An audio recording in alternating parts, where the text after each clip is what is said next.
baby. Good morning, beloveds. My majestic floof is in the doorway. I don't think he's going to come any further in, though. Yeah, nope, he turned around. I have a Maine Coon. He's probably a moggy, which is the cat term for mutt, but he's got some Maine Coon in him. Because he's very tall. Like, when he's sitting with any of the other cats, he's significantly taller. But he's got a long hair. So that's why I call him my majestic floof. Reading all of the cat things that I do on the internet. Because, that's the point of the internet, right? Cats. Long-haired cats are called majestic floofs. And I was like, I love this term. Floofs. Floofs. Floof. Floof. It's just fun to say. So, we are winding down in the month of gratitude. Tomorrow is Thanksgiving. So, which, heads up, I will do the live stream at 9 a.m. on Thanksgiving. I'm going to turn my alarm off and sleep in, but nobody in the house will let me sleep past 8:30, including me. I'm usually up by 8:30. And I know, because I'm working today, that I'm going to go to bed at a reasonable time, because I'm hoping it's busy today. So, we are November 25th, and our title is Power, and our Bible quote is, "So God created man in his own image, and God blessed them, and God said unto them, replenish the earth and subdue it, and have dominion over the fish in the sea, and over the fowl in the air, and over every living thing that moveth upon the earth." And that is from Genesis 1:27-28. Yeah, okay. It is because the Spirit of God is incarnated in us that we have dominion over the world of effects. This dominion is exercised in such a degree as we sense its true meaning. It is written that we have dominion over evil, not that we have dominion in or through evil. Spiritual dominion is exercised only as we rise above that which denies the divine goodness. Today, I exercise my spiritual dominion through the recognition that good alone is real, that God is the only presence, and love the only power. Today, I rise above the sense of separation into a consciousness of my union with good. Today, I understand that the power of good, of God, flows through me to everything I contact. And from the Science of Mind text, we all use the creative power of the universal mind every time we use our own minds. And that is from the textbook, page 30. All right. The little English award winner in me is freaking out right now. Because of the power of language and the power of words. And I'm going to start with, I'm curious to know which translation of the Bible they use. I don't know that it says in here what translation of the Bible that they used. No, it does not look like it. Because in the, I own 4 or 5 different translations of the Bible. Possibly 6, because I also have a Gnostic Bible. So I have a lot of Bibles. I mean, I'm a minister, and I am an anthropologist, so of course I have a lot of Bibles. I also have a lot of other sacred texts. I have at least 1, maybe 2 translations of the Quran, and a whole bunch of Hindu material, and so I love sacred writings. And you wonder I became a minister. And one of the things, language changes, and the meanings of words change. And we get a little weird about language. When we say our words have power, they also have the power that we put behind them, what we think the meaning is. So in here, he's talking that the title of it was power. And we start off with God created man in his own image. Okay. God created humankind in God's own image. Well, so let's change that right there, because they're leaving out half the population the way that they said that. And God blessed them, and God said unto them, replenish the earth and subdue it. Okay, replenish the earth. I get that. Subdue it? That falls a little hard on my ears. This is my opinion. I'm not saying that this is Science of Mind's opinion. This is my opinion. Subdue it. Because we have a different idea of what subdue it means than probably when they wrote the Bible, what the actual word meant. Replenish the earth and subdue it. When we subdue things, we tend to think, we use that in the manner of war. And so that word kind of just makes me go, maybe tame it. If replenish the earth and tame it. But even there, we don't want to tame the whole earth, because we want those wild, uncharted parts of the earth to flourish and survive and create things for us to discover. Because if we take all the mystery out of earth, not that we ever could, but and have dominion over the fish of the sea and over the fowl of the air. And because Ernest uses the word dominion, I've also seen that word dominion be stewardship. And stewardship means a completely different thing to us than dominion does. It'd be interesting to go back and see whatever translation of the Bible they're using, what in that time frame dominion meant. Which is why I like the word stewardship, because I would suspect that the word dominion probably meant stewardship then. Which means we care for, we take care of, we manage, we don't dominate. Because dominate has that element of conquer, and we don't want to do that. We don't want to conquer. We want to manage. We want to some degree, tame, but replenish. So it's our job to care for the earth. That's where our power is to care for. So that leads into what he's talking about. So I wanted to get that out first, because the word dominion, I think the language has shifted, and so it means something different to us now than probably even, 70 years ago when Ernest was writing this. Okay. It is because the Spirit of God is incarnated in us that we have dominion over the world of effects.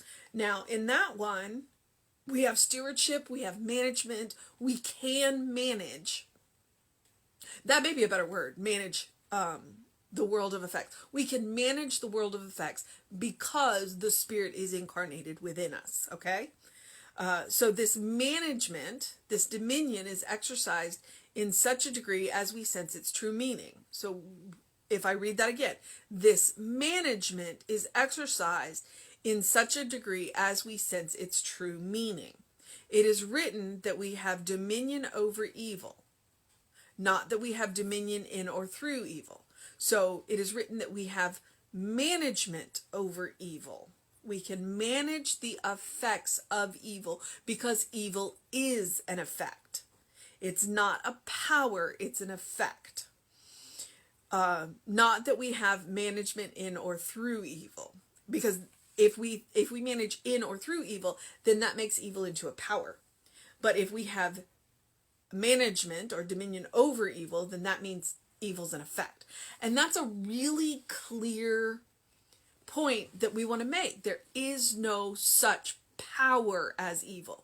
We have never said there's no such thing as evil. Never. We have just always said there's no such power as evil. What we say is the evil is an effect. Evil is a misuse of the same law everybody else is using. We all use this power every day. But if we are misusing it, then its effects are evil. And if we are using it correctly, we are managing those effects, then we can manage evil effects. So that's where our power lies. Our power lies in the management. Spiritual dominion is exercised only when we rise above that which denies the divine goodness. So your spiritual management is exercised only when we rise above that which denies the divine goodness. The divine, we talked ad nauseum about the divine goodness. There is only one power, and that power is creation and good and love. It's not evil. It's what we use it for. That's where we have the power. We have the power to use it for good, and we have the power to use it for evil. And we have the power to use it for just, Why not use it for good? Because everything works better when we use it for good. But he's really trying to hammer home the point. There is no power of evil. It is an effect. And we have the right to manage that. Today, I exercise my spiritual dominion through the recognition that good alone is real, that God is the only presence, and love the only power. I did mention that I have 5 or 6 Bibles. And one of the things that I've read is you see a lot of different names for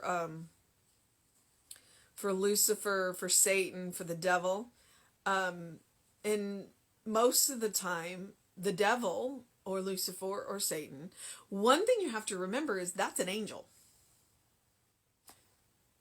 It's an angel. That means that they were created in good, and they used their power in not such a nice way. Now, Satan actually, if you go back and read, I think the only time Satan is mentioned in the Bible is in the book of Job, and that's clearly an office. Satan is a lawyer. Not a bad lawyer, just a lawyer. Actually, Satan's a really good lawyer. So it's an office of an angel. Lucifer is the morning star. That's an angel. They are good. They've just misused their power. Bear that in mind. The devil isn't evil. The devil is misusing the power of good. And you can use that in any of the world sacred writings. If there is a power, they are not evil. They are misusing their power. And that might give you a different read on the sacred texts around the world. Today, I rise above the sense of separation into a consciousness of my union with good. Today, I understand that the power of God flows through me to everything I contact. And that's why Thomas Troward calls us divine distributors. We cannot possibly contain the power. We can't contain the power. It is too much through us. But we are supremely built to conduct it, to allow it to flow through us into the world of effect. And we get to choose the effect. And do we want to have a good effect? Do we want to have a loving effect? Do we want to have a creative effect? Do we, and here's where I'm going to say, do we not care the effect we're having? Apathy is, or are we choosing to have a negative effect? That's our consciousness. That's our dominion. That's our management. That's our stewardship. I mean, right there in the Bible, it says, replenish the earth. That's our directive. And so Ernest says in the Science of Mind textbook, we all use the creative power of the universal mind every time we use our own mind. So if we want to make sure that we have spiritual dominion, then we want to make sure that we are using it consciously and for good. All right. So our mission today, should we choose to accept it, is to rise above the sense of separation into a consciousness of our union with good. And in that consciousness, we recognize that we manage the effects, which means we can manage the evil effects. And we is an operative word in there, because one person can do great evil, but only when they are supported by a lot of other people who don't care. So, separation is an illusion. It is our job to work together to replenish the earth. We have been granted stewardship over it. Management. Didn't realize you were going to be in management, did you? All right. I woke up at 4 o'clock in the morning to the rain, and it has turned into a fantastic day. Looks like it's going to be in the mid-70s here. So hopefully the weather where you are is just as wonderful. So I definitely encourage you to do something loving for yourself, do something kind for yourself, do something compassionate for yourself. Today and every day, please live in that state of grace. Because the benefit of grace is there's nothing you have to do to earn it. Do something to engage your mind and your body. And with the weather being wonderful, I definitely encourage you to open your windows, go for a walk or a bike ride. But do something to make it a really wonderful day for you. Depending on what your plans are for tomorrow, it could be kind of chaotic. My plans for tomorrow are to rest. So open the windows of your soul. Allow the breath of heaven to remind you that you live in heaven now. That you are a beloved child of Spirit in whom Spirit is well pleased. And exercise your spiritual dominion. Recognize that there is no separation and that you have the power. And immediately I hear He-Man in my head. I have the power of Grayskull. Pardon me while I date myself. That's how old I am. He-Man and She-Ra. I remember watching them on TV, the cartoons. And I absolutely do love that terrible live action movie that they made. But I'm going to move into the process of my day. I am sure Reverend David will be on with you around 5 p.m. today. It is Thanksgiving Eve. And Monty is doing, he normally does him and Shirley do a reading of the Science of Mind book study. And today they have given it over to open mic night for gratitude. Our Thanksgiving Eve service was always a open mic night where you could come in and say what you were grateful for. And you could be grateful for positive things and you could be grateful for negative things because, those experiences that we have that we don't prefer absolutely do alter our lives in interesting ways. So check your emails. And if you haven't already got the Zoom link, email Monty. The link will be in the email. The link to get the link from Monty, because you have to, it's going to be a password protected because it's not a Facebook live thing. We want everybody to have their say, and we want it to be a safe place. So, check your email Monty, get that link from him. That starts at 6 p.m. and then it'll last, I think, until 7:30 or until everybody's done. So check in on that. It should be a good time. They always are. And then have a wonderful Thanksgiving. And I will be on with you at 9 a.m. tomorrow. All right? Have a wonderful day, beloveds.